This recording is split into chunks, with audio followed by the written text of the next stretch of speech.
이 요한일서는 신명기적 시각을 가지고 쓴 신약 성경의 한 부분입니다. 그러니까 1세대가 다 순교하고 죽거나 그리고 2세대들이 남았는데 나이가 90세가 넘은 이 요한이 이제 그 말씀을 전하고 있습니다. 그들에게 다시 믿음이 뜨거워지도록 또 뭔가 신앙적으로 바로 세워주기를 원하는 마음이 있었습니다. 그들의 삶 가운데 있는 많은 문제들, 갈등, 이런 문제를 해결할 수 있도록 처방책이라고 할 수도 있겠지요. 그것이 뭐냐면 바로 그리스도의 복음입니다. 그 그리스도의 복음이 오늘 사랑으로 표현되고 있습니다. 그러면서 첫머리에 서로 사랑하면서 살라 그렇게 이야기합니다. 우리가 서로 사랑하자. 그러면서 사랑하는 자들과 사랑하지 않는 자들을 비교하면서 이야기를 하고 있습니다. 그런데 여기 좀 의심스러운 말이 나오는데 그건 뭐냐면 사랑하면서 살면 하나님께 속한 자가 되고 사랑하지 않는 자는 하나님께 속한 자가 아니다. 뭐 이런 식으로 얘기를 하고 있는 것이죠. 그러니까 하나님의 자녀됨의 기준을 사랑이라는 것을 근거로 얘기를 하고 있습니다. 그럴 때 상당히 불편해지기 시작합니다. 자녀됨의 기준과 구원의 기준이 과연 사랑이 맞냐는 거예요. 여기 우리의 고민과 문제가 있는 것이죠. 우리는 지금까지 믿음으로 구원을 받는다 이렇게 배웠는데 사랑이 기준이 된다면 이것은 행위 구원이 아닌가 이런 의문점을 가질 수밖에 없는 거예요. 그러니 도대체 왜 이런 식으로 하나님의 자녀됨의 기준을 삼아야 하는가? 그 부분에 대한 가장 큰 고민이 여기 있습니다. 그러면 서로 사랑하자 이 얘기를 했을 때에 2000년 전에 있는 이 소아시아 지역에 있는 초대교회 성도들은 어떻게 했다는 것인가요? 사랑하고 있는데 사랑하자 말할 일은 없거든요. 그러면 이렇게 말하는 걸 보면 서로 사랑하지 않고 문제가 많고 어려움이 있었다는 것을 충분히 알 수 있습니다. 어쩌면 그분들의 모습이 우리의 모습일 수도 있는 것이죠. 정말 서로 사랑하며 사는 것은 굉장히 어려운 일이라고 할 수 있습니다. 사실은 결혼하는 사람들도 끝까지 사랑하는 게 정말 어렵고 또 함께 부모에서 태어난 형제들도 사랑하면서 사는 것 진짜 어렵습니다. 뭐 어떤 이유 때문에 틀어지는 경우가 굉장히 많지요. 하물며 피를 나눈 적도 없는 이 성도들끼리 서로 사랑하면서 살아가야 된다. 정말 어려운 일인 것이죠.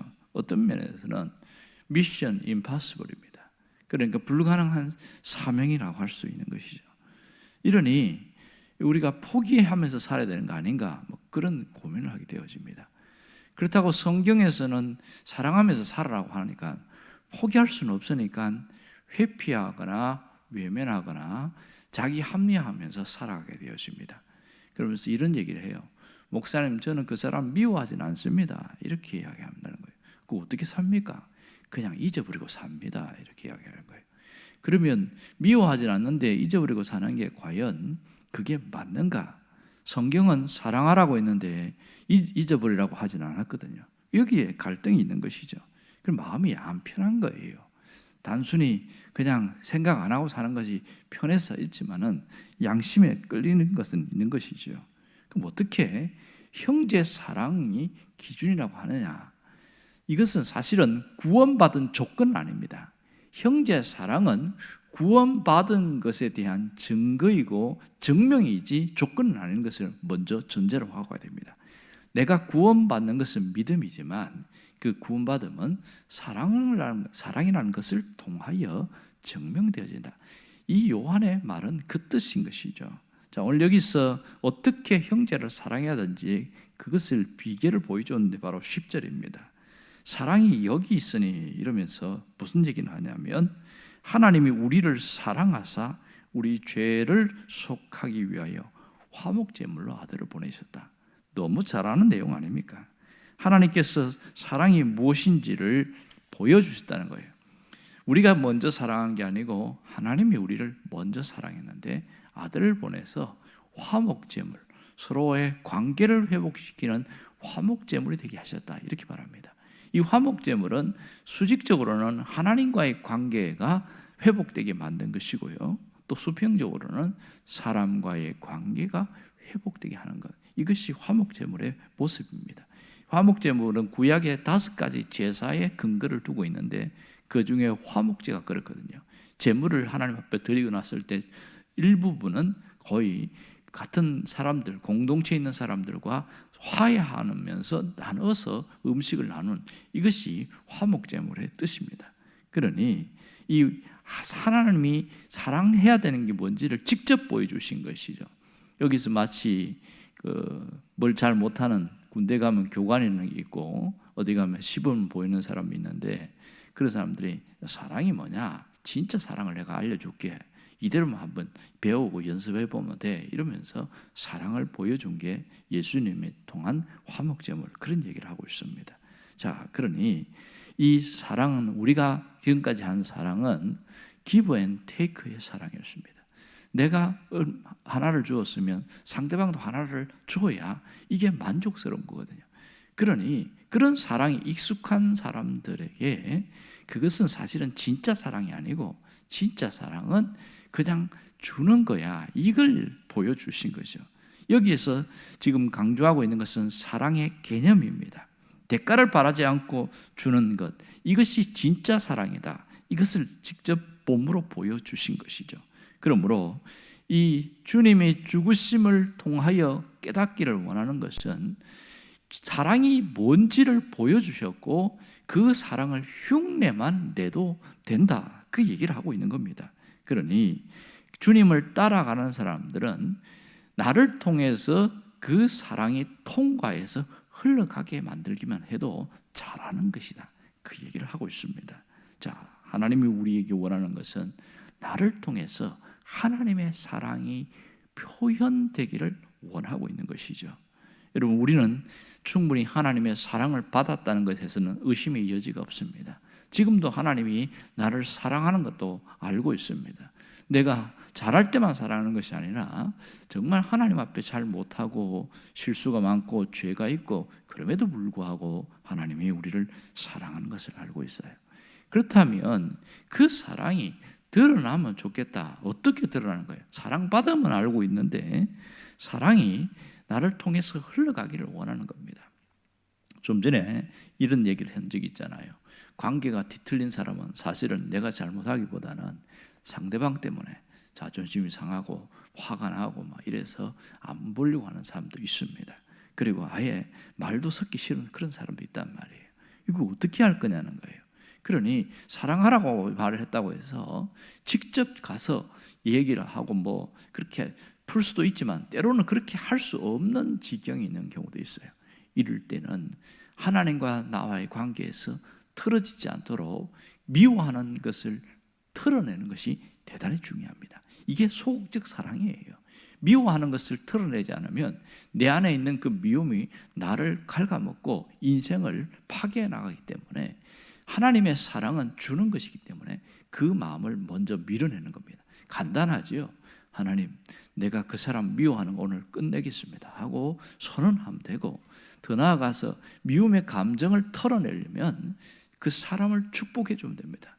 저도 언젠가 그런 일이 있었는데 내가 잘못한 것이 아니고 상대방 때문에 그런 미움이 내 안에서 들어왔어요.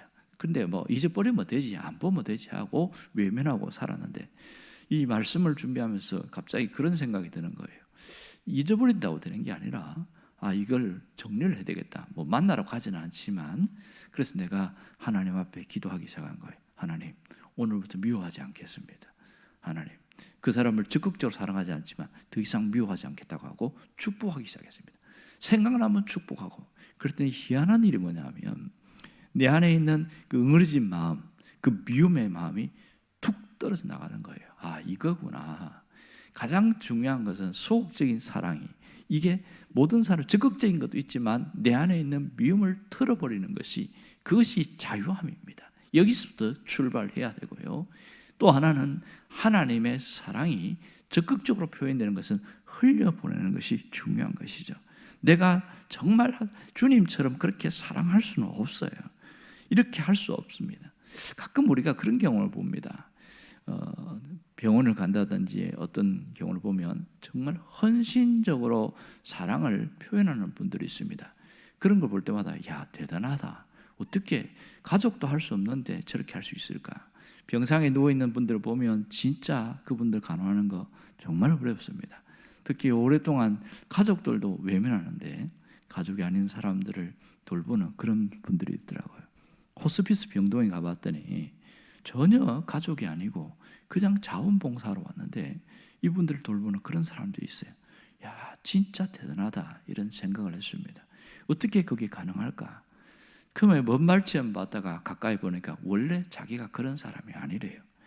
내가 하나님의 사랑을 깊이 깨닫고 나면서 어떻게 갚을까? 그러면서 그 뜨거운 마음이 왔는데 어느덧 아픈 사람을, 다른 사람을 보게 된 거예요. 그래서 내가 1시간 정도는 봉사할 수 있지 않을까? 그렇게 시작된 게 자기가 이렇게 하게 된 거다 이러면서 이분의 마음은 저 사람도 예수를 믿고 하나님 앞에 가면 좋겠다, 그 마음이었습니다. 그것이 시작되었는데 정말 헌신적으로 하는 거예요. 그래서 목사님, 제 힘으로 하는 거 아니에요 이러는 거예요. 이것은 하나님이 나에게 사랑을 부어줘서 그렇게 하는 거예요, 이렇게 얘기를 하는 겁니다. 거기서 든 생각이 이겁니다. 우리는 내가 마음껏 사랑할 수 없는 존재라는 걸 압니다. 그러면 어떻게 해야 되냐? 하나님의 사랑이 흘러가는 통로가 되기만 하면 되겠다. 그러니까 이게 파이프 이론입니다. 하나님의 사랑이 나를 통과해서 다른 사람들에게 흘러가게 하는 것, 이것이 서로 사랑하자의 핵심입니다. 우리는 서로 사랑하자 하니까 내가 진짜 보기 싫은 사람인데도 가갖고 그 사랑한다고 표현하고 뭐 이렇게 하나라고 하는 줄 아니까 정말 힘든 거예요.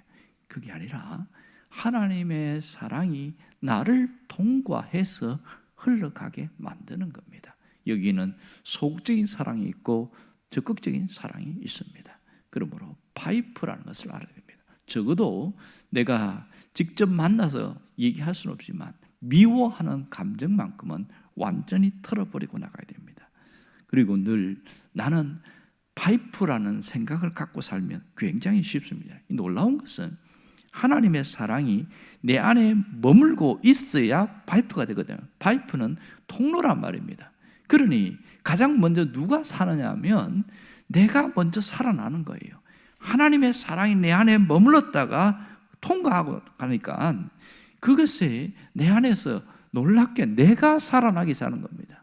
내 영혼이 회복되고 내 삶이 너무너무 회복되는 거예요. 사랑이 통과하면 사랑의 사람이 되고, 능력이 통과하면 능력의 통로가 되고, 복이 또 통과하면 복의 사람으로 내가 살아가게 되는 거예요. 야, 이걸 말하는구나. 그래서 하나님이 사랑의 원천이고 사랑의 수원지고, 그래서 여기 뭐라고 하냐면 하나님은 사랑이심이라, 이런 얘기를 하고 있습니다. 그러니 너희가 갖고 있는 그걸 갖고 사랑하려고 하는 게 아니라 하나님이 갖고 있는 그 사랑을 흘려보내는 통로가 되는 것, 이것을 강조하고 있는 것이죠. 사도 요한은 이 부분을 이야기를 하고 있습니다.